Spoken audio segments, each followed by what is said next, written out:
Skuad Johor Darul Tazim JDT mempamerkan kebangkitan dramatik apabila bangkit untuk mencatat keputusan seri 2-2 menentang wakil Kemboja, PKR SV Rieng FC dalam aksi ketiga kumpulan B kejohanan Piala Shop 2025-2026 di Stadium Nasional Morodok Tekhor, Phnom Penh pada Khamis.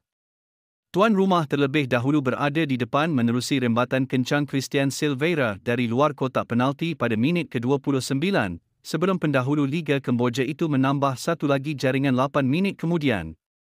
Gol kedua hadir hasil penyudah kemas Enhan Sosidan yang menyempurnakan hantaran pendek Kwame Peprah dari sebelah kiri, sekaligus meletakkan tekanan besar ke atas pasukan bimbingan Hisco Munoz.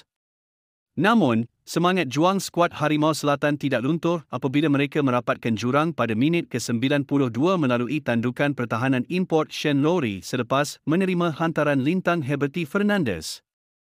Kebangkitan JDT disempurnakan pada minit ke-96 apabila Levia Corbin Ong mencetak gol penyamaan, juga menerusi tandukan, memastikan pasukan itu membawa pulang satu mata berharga dan mengekalkan rekod tanpa kalah selepas 3 perlawanan. Keputusan tersebut menyaksikan JDT terus mengungguli carta kumpulan B dengan 7 mata, diikuti wakil Vietnam, 6 dan 6 mata, manakala PKR SV Rieng berada di tangga ketiga dengan 4 mata.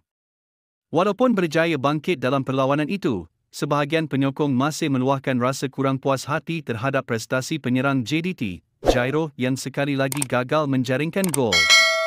Beberapa siri aksi domestik dan peringkat Asia sebelum ini turut menunjukkan pemain import Brazil itu masih belum mencapai impak yang diharapkan jauh daripada penyudahan klinikal yang sering dipamerkan Bersun da Silva. JDT merekrut Jairo pada jendela perpindahan lalu berbekalkan pengalaman luasnya di Eropah, dengan harapan dapat mengurangkan kebergantungan terhadap Bersun.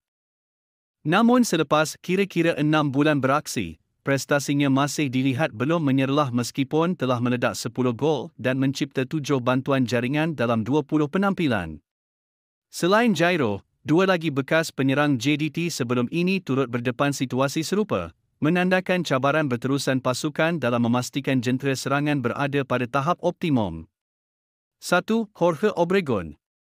Penyerang kelahiran Colombia, Jorge Obregon antara pemain yang boleh dianggap sudah lali dengan kritikan para penyokong tegar Harimau Selatan sepanjang tempoh singkat bersama JDT. Walaupun hadir dengan reputasi yang baik, Obregon gagal menambat hati sebahagian besar penyokong yang merasakan kualitinya masih belum mencapai tahap rakan sepasukan, Bersun walaupun usianya lebih muda daripada penjaring terbanyak sepanjang zaman buat JDT itu.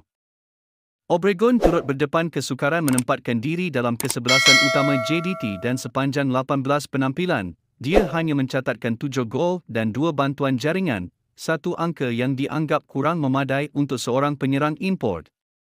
Untuk rekod, Obregon menyertai JDT pada Ogos 2024, namun perjalanannya bersama juara Liga Super itu tidak bertahan lama.